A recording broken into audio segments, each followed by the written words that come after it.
Assalomu alaykum azizlarim. Uzoq vaqtlik tanaffusdan so'ng audio podkast yana yozishni boshladim. Inshaalloh Alloh bardavom qilsin, xayrli qilsin.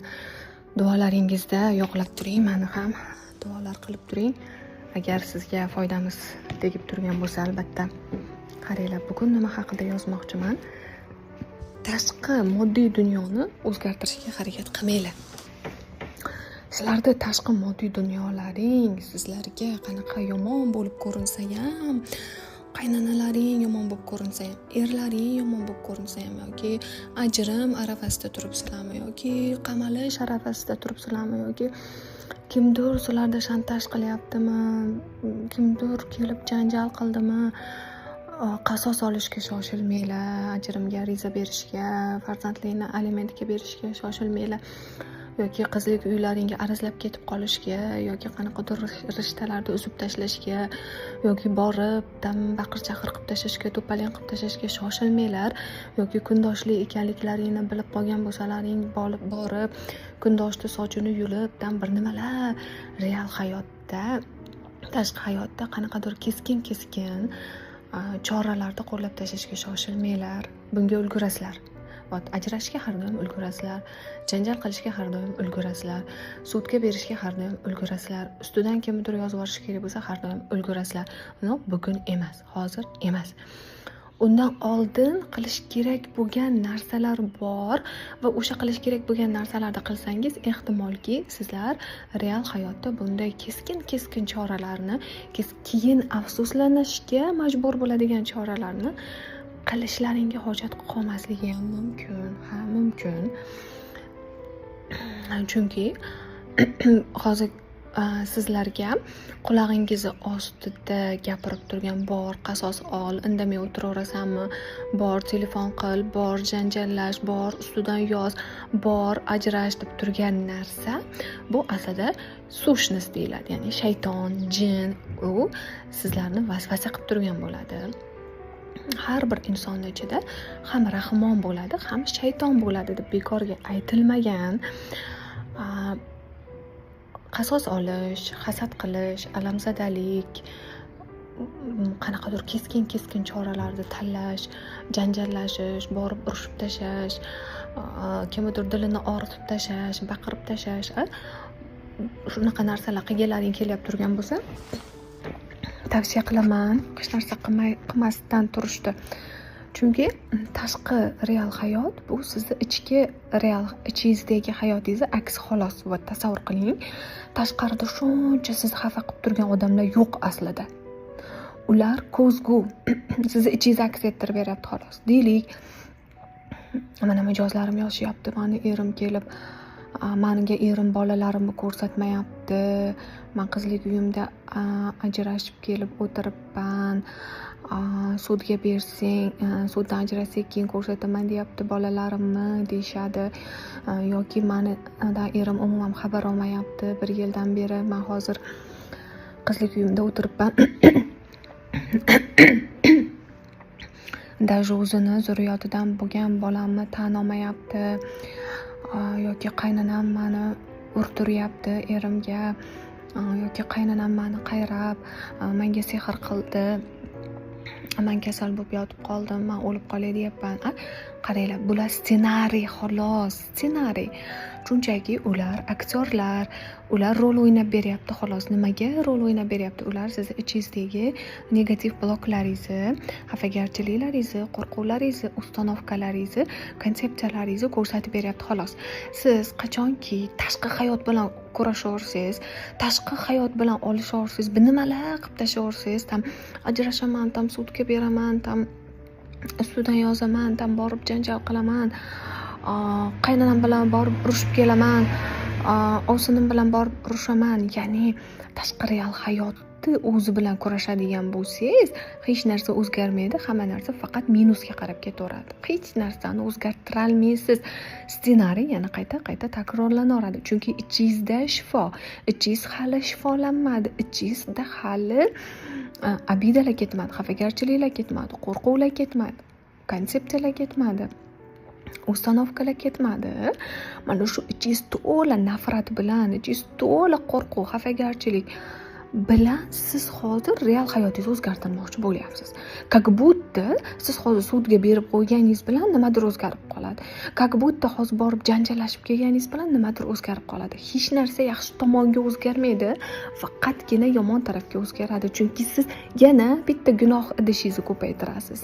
O'zi balkim qaysidir qilgan xatoyingiz uchun, o'zingiz bilmay qilgan gunohlaringiz uchun bu imtihon Allohdan sizga berilgan bo'lsa, siz uni tafakkur qilib qaysi gunohim uchun berildi, qaysi xatoyim uchun berildi, balkim tavba qilishim kerakdir, balkim psixologga borishim kerakdir, balkim uстановкalarimni yechishim kerakdir deb Allohga yaqinlashishni o'rniga siz Allohdan yanada uzoqlashib, shaytonni gapiga kirib, shaytonni vasvasasiga uchib borib turib yana hozir janjallashmoqchisiz. Borib turib sudga bermoqchisizda. O'zi qaysidir qilgan xatoyingizga bu imtihon sifatida berilgan bo'lsa, bu kasallikmi, bu janjalmi, bu ajrimmi, bu qarzdorlikmi, farqi yo'q. Qanaqadir bitta muammoni olaylik. O'zi siz bilmasdan qaysidir qilgan xatoyingiz uchun imtihon sifatida berilgan bo'lsa, siz mana shu xatoni topib, xarakteringizni o'zgartirib, yaxshi tomonga o'zgarib, Allohga yaqinlashib, duoyi istig'forlar qilishni o'rniga nima qilmoqchisiz? Yana gunohingiz ustiga gunoh qo'shib qo'ymoqchisiz borda. Va bu bilan tashqi real hayotingizni o'zgartirmoqchisiz. Ichingiz to'la nafratingiz, xafagarchiligingiz, alamzadaligingiz, bolalik travmalaringiz turibdi, ajdodiy bloklaringiz turibdi. Ularni ustida ishlashni o'rniga, psixologga borishni o'rniga, psixoterapevtga borishni o'rniga, ichingizni shifolashni o'rniga siz borib real hayotda tashqarida nimalarnidir qilmoqchisiz. Va ko'pchilik psixologga shunday murojaat qiladi. Men nima qilay? Ajrashaymi, yarashaymi? Men nima qilay? Erimni sudga beraymi, bermaymi? Men nima qilay? Erimni alimentga beraymi, bermaymi? Psixolog, hech qaysi psixolog sizning o'rningizga real hayotingiz uchun mas'ul emas. Bilib qo'ying, siz psixologga murojaat qilganingizda o'zingizni hayotingiz uchun mas'uliyatni o'zingizni qo'lingizga olmasdan psixologga berib qo'ymang hech qachon. Siz o'zingizni hayotingizga faqat o'zingiz mas'ulsiz.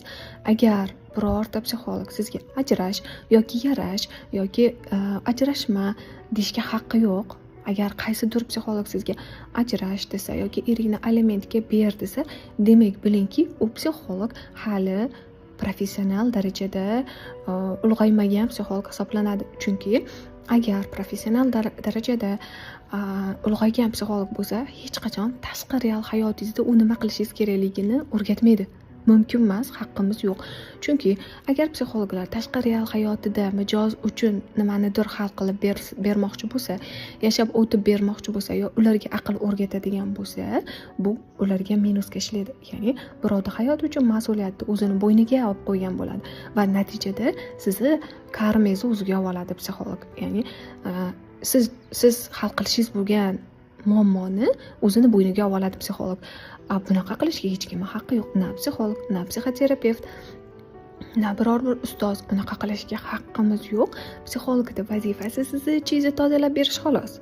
Sizni blokingizni yechib berish xolos. Sizni uстановkangizni, sizni bolalik travmalaringizni, sizni ruhiyatingizni davolab berish xolos.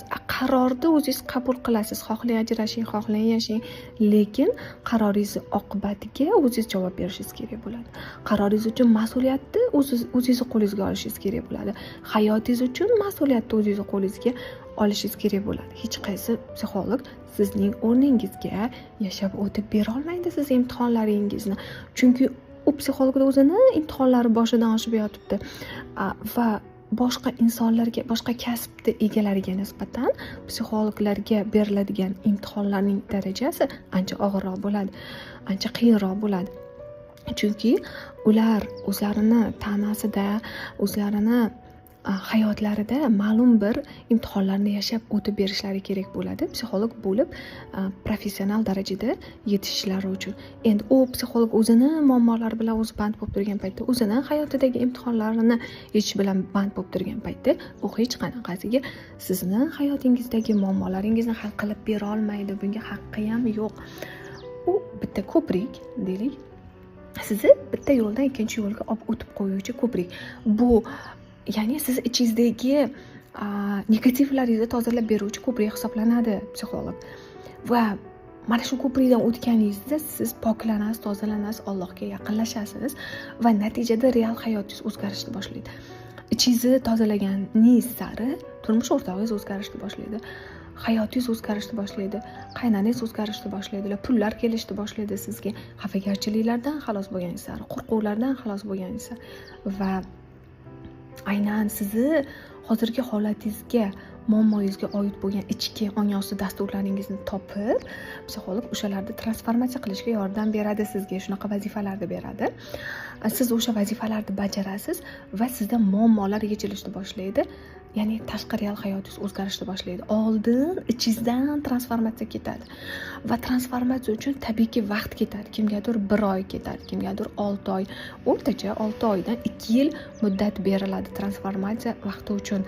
Siz tashqi hayotingiz hozirgi kunda qanchalik yomon bo'lishidan qat'iy nazar, siz o'zingizni ichingizni tozalashni boshlaganingizda, psixolog bilan ishlashni boshlaganingizda nima bo'ladi? Asta-sekinlik bilan tashqi real hayotingiz o'zgarishni boshlaydi, mo'jizalar ro'y berishni boshlaydi.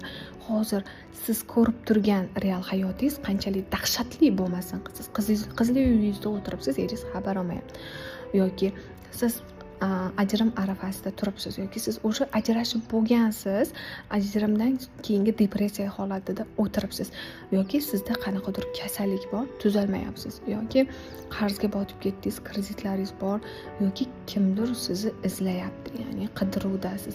Uni farqi yo'q, qanaqangi dahshatli ko'ringani bilan tashqi real hayotingiz, bu ssenariylarga aldanib qolmang.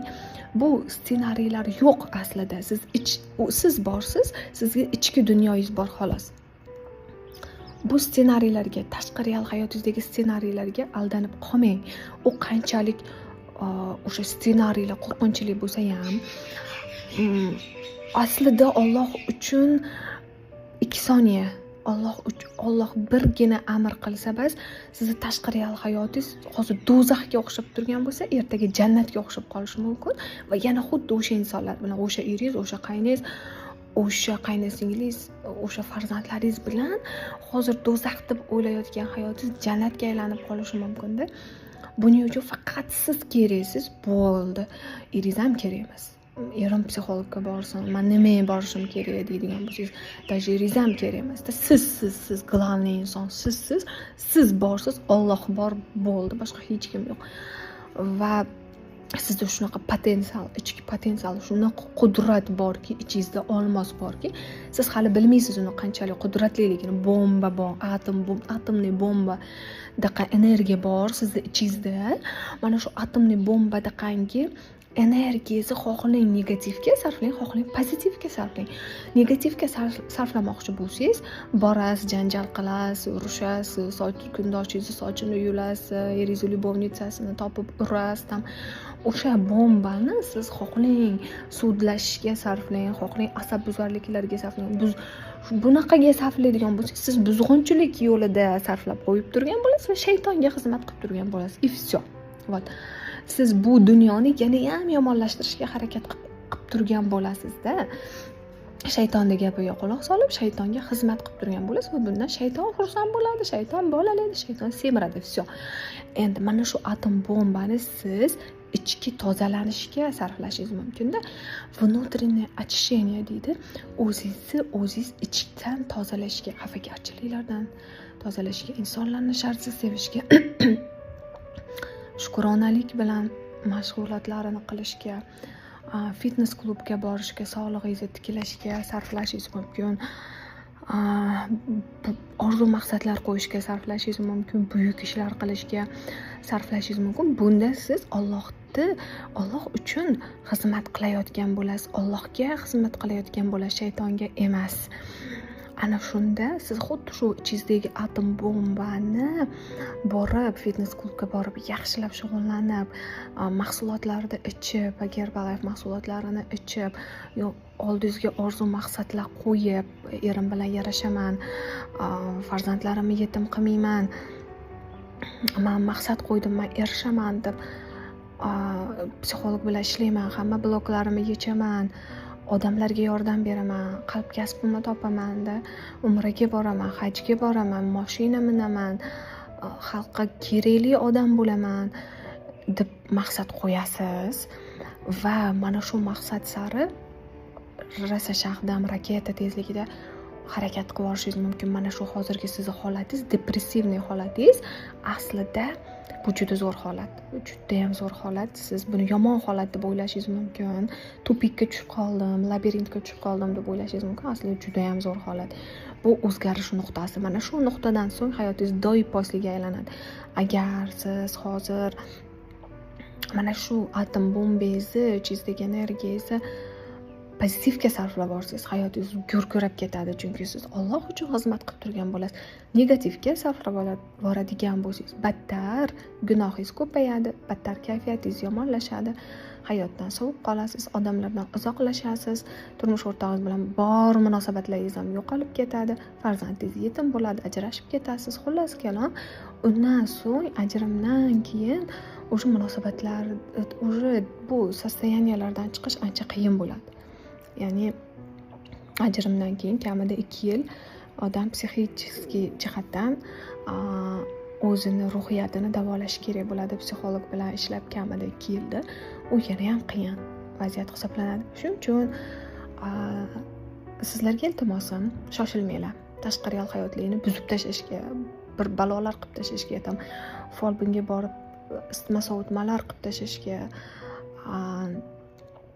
borib kreditlar olib tashlashga, borib qanaqadir bir nimalar qilib tashlashga shoshilmanglar. Yoki misol uchun lyubovnikni uchratib qolgan bo'lsalaring, lyubovnik bilan gaplashib ketishga shoshilmanglar. U imtihon uchun berilgandir sizlarga. Yoki yashirinliqcha kim bilandir nikoh o'qitib olmoqchi bo'lsangiz, yashirinliqcha nikoh o'qitib olishga shoshilmanglar. Ya'ni bir muhim qarorlar qabul qilishga shoshilmasliklaringni iltimos qilardim. O'sha muhim qarorlaring uchun afsuslanib qolishlaring mumkin kelajakda. Chunki rosa ko'p mijozlarim bor, juda ham afsuslanishadi, juda ham qilgan ishlaridan ko'p afsuslanishadi. Keyin shuning uchun ham real hayotda bir nimalar qilib tashlashdan oldin kelinglar, fitness klublarga boringlar, mashg'ulotlar qilinglar, sog'liqlarni ustida ishlanglar, psixologga boringlar, bloklaringni yechib ko'ringlar. Oyna osti bilan ishlab ko'ringlar. Onlayn psixologik kurslar ko'p, ularda qatnashib ko'ringlar. Agar kurslar olishga, konsultatsiyalar olishga pullaring bo'lmasa ham ChatGPT bor, u bilan ishlab ko'ringlar. Yoki YouTube'da juda ham ko'p psixologlarda bepul darslar bor. Mana shu bepul o'zimizda ham Shifoichingiz kanalimizda juda ham zo'r, qimmatbaho, bebaho darsliklarni joylab qo'yganmiz, azizlarim. Ana shu darslarimizdan foydalanib, hayotlaringni maksimal darajada yaxshilashga, ichlaringni shifolashga harakat qilinglar. Tashqi hayot, tashqi real hayot bu yo'q narsa. Yo'q, ishoning, u aldamchi. U yo'q aslida. U siz aytishingiz mumkin, hozir holatim yomon-da, hozir mazam yo'q, hozir ajrim arafasida turibman, hozir meni shantaj qilishyapti, hozir men qamalib ketishim mumkin yoki men hozir qamoqda o'tiribman. Qanaqa o'ta qo'rqinchli deb o'ylasangiz ham bu aslida yo'q aslida. U narsa yo'q. Sizni ichki hayotingiz bor xolos. Ichki hayotingiz aks ettirib beryapti xolos. Tashqi real hayotingiz sani vaziyatingni hal qilib bo'lmaydi. Sani vaziyatingga yechim yo'q. Sani vaziyating juda ham dahshatli. Sani vaziyatingdan faqat o'lim olib chiqib ketiladi. Faqat o'lsang qutulasan deydigan gaplarga quloq solmang. Bu shaytonning gaplari. Shayton sizni qulog'ingizga siz vaziyatingiz qanchalik yomonligi haqida o'qitiradi. Siz vaziyatingizga hech qanaqa yechim yo'qligi haqida o'qitiradi. Eringiz iflos, eringiz bir yomon, narkoman, tam bir nima qaynangiz hech qachon tuzalmasligi, hech qachon o'zgarmasligi haqida yolg'on va'dalar bilan shayton sizni vasvasa qiladi. Shu paytda ayting, hozir buni men o'zimga o'zim aytmayapman. Bu gaplarni hozir shayton aytayapti. Shayton meni yo'ldan uryapti, shayton meni vasvasa qilyapti. Auzu billahi minash shaytonir rojim deb aytingda, shaytonni haydab yuboring. Agar sizga shunaqangi negativ fikrlar kelib turgan bo'lsa, bilingki, u siz emassiz, u shayton. Sizga mana shunaqangi paytda negativ fikrlar kelib turgan bo'lsa, eslating, buni hozir meni shayton vasvasa qilyapti. Bu hozir men emasman gapirib turgan, qulog'imning ostida gapirib turgan aslida shayton. Men unga quloq solmayman. men faqat Allohga quloq solaman deb ko'proq Qur'on tinglang, Qur'on tilovat qiling, auzubillahi minash shaytonir rojim deb ayting, 5 vaqt namozlaringizni o'qingda va albatta sport bilan shug'ullanib, fitness klublarga borib, psixolog topib, o'zingiz bilan ishlang. Shunda vaziyatingiz o'zgara boshlaydi. Mana bu shayton sizni qo'rqitgandek, sanda real hayoting yomon, o'zgartira olmaysan, hech qaysi psixolog yordam bera olmaydi senga, bo'ldi tamomsan, bo'ldi o'lasan, bo'ldi ajrashib ketding. Bular vasvasa xolos. Aslida yo'q bu narsalar. Bular shaytonda sizga qilib turgan vasvasasi xolosda. U sizni qo'rqitmoqchi bo'ladi. U sizni shunaqa qilib avramoqchi, aldamoqchi bo'ladi, siqilishingizni xohlaydi. Chunki shayton past vibratsiyali mavjudot, unga sizni qo'rquvingiz kerak, unga sizni siqilishingiz kerak, unga siz vahima bo'lishingiz kerak. Shundan u oziqlanadi, mazza qiladi va u aytgan-ku, Allohdan muhlat olgan-ku, qiyomatgacha menga muhlat ber, men bandalaringni yo'ldan uraman degan. Va shayton qancha ko'p bandalarini yo'ldan ursa, bu uni yutug'i, bu unga plus hisoblanadi. Shaytonni ham endi yomon ko'rib, undan nafratlanmaymiz. Agar u sizga hech narsa yomonlik qila olmaydi, agar siz bunga ruxsat bermasangiz. Siz Allohdan himoya so'rasangiz, shayton sizga vasvasa qila olmay qoladi. Bora Allohdan yordam so'rasangiz, auzubillahi minash shaytonir rojim desangiz, oyatul kursini o'qib, o'zingizga qo'rg'on qilib yuradigan bo'lsangiz va mana shu shayton sizni vasvasa qilganda, to'xta, hozir bu manbas, shayton meni vasvasa qilyapti deb o'zingizni to'xtata olsangiz va o'zingizni pozitiv fikrlarga chalg'itsangiz, go'zallikka, orzu maqsadlarga, insonlarga yordam berishga, xayr ehsonlar qilishga o'zingizni fikringizni chalg'ita olsangiz, demak siz Alloh yo'lida, Alloh uchun xizmat qilayotgan inson bo'lasiz. Siz o'ylamang, meni bitta odamman-ku, bitta meni kayfiyatim yaxshiligi nimani ham hal qilib berardi deb o'ylamang. Aslo unaqa emas. Sizni sog'lig'ingiz, sizni kayfiyatingiz juda ko'p narsani hal qilib beradi. Eng kamida sizni farzandlaringizni va oilangizni kayfiyatini, sog'lig'ini hal qilib beradi. Bitta inson toki tug'ilib, mana bitta inson turmush qurgandan keyin u 3 ta farzand ko'rsa, to u vafot etgunicha, qarib vafot etgunicha undan 36 ta zurriyot qolar ekan.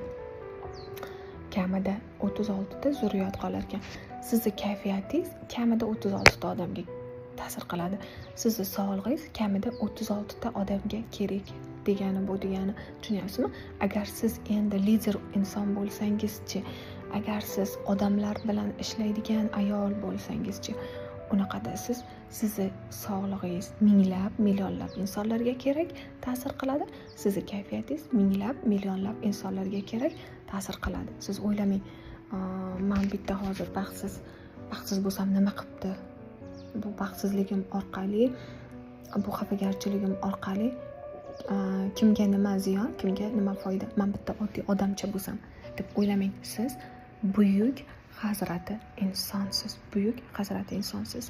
Shuning uchun ham albatta tashqi real hayotingizni o'zgartirishga harakat qiling, faqat ichki dunyoyingizni o'zgartirish orqali, hech qachon tashqaridan harakat qilish orqali emas, ichkaridan tozalanish orqali, poklanish orqali yetib borasiz manzilga. Maqsadlar qo'yish va maqsadga erishish orqali yetib borasiz manzilga. Hech qachon tashqi real hayotingizda qandaydir qo'pol, tartibsiz, kerakli va keraksiz xatti-harakatlarni qilib tashlab yaxshilikka erisha olmaysiz, yaxshi natijalarga erisha olmaysiz. Faqatgina ichki yo'ldan borasiz. Ichingizni shifolaysiz. Bekorga kanalimizning nomi Shifo ichingizda deb atalmagan. Shifo tashqarida emas, azizim, shifo ichkarida. Shifo ichkarida. Ongingizni tozalaysiz, qalbingizni tozalaysiz, ruhingizni tozalaysiz. Ana o'shandagina sizni tashqi real hayotingiz o'zgarishni boshlaydi. Boshqacha yo'l yo'q. Boshqacha yo'lda iloji yo'q. Siz tashqaridan bu erdan ajrashib ketib, boshqa bitta milliarder erga tegib oling. Ichingiz o'zgarmadi-ku. Ichki xafagarchiliklaringiz yechilmadi-ku. Ichki uстановкалаringiz yechilmadi-ku. Ichki obrazlaringiz o'zgarmadi-ku. Erkaklar haqidagi taxminan uzoq yashasangiz, 2 yil yo 5 yil yangi eringiz bilan yaxshi yashaysiz. Tamom. Yana xuddi o'sha ssenariy takrorlanaveradi. Yana xuddi o'sha janjal, birinchi eringiz bilan qanaqa janjallashgan bo'lsangiz, xuddi o'sha janjal takrorlanaveradi. Partnyorni almashtirgandan foyda yo'q, erni almashtirgandan foyda yo'q, ishni almashtirgandan foyda yo'q, shaharni almashtirgandan foyda yo'q, yashab turgan davlatni almashtirgandan foyda yo'q. Qayerga borsangiz ham, qayerga dunyoni narigi chekkasiga ko'chib ketsangiz ham, deklaratsiyalarni o'zgartirsangiz ham, tashqi real hayotingizni polностью o'zgartirib tashlasangiz ham, ichingiz o'zgarmasa, xuddi o'sha muammo siz borgan joyingizda yana qayta takrorlanaveradi. Azizlarim, e'tiborlaring uchun rahmat. Savollaringiz bo'lsa, izohlarda qoldiring, javob beraman. Sizlar bilan Guli.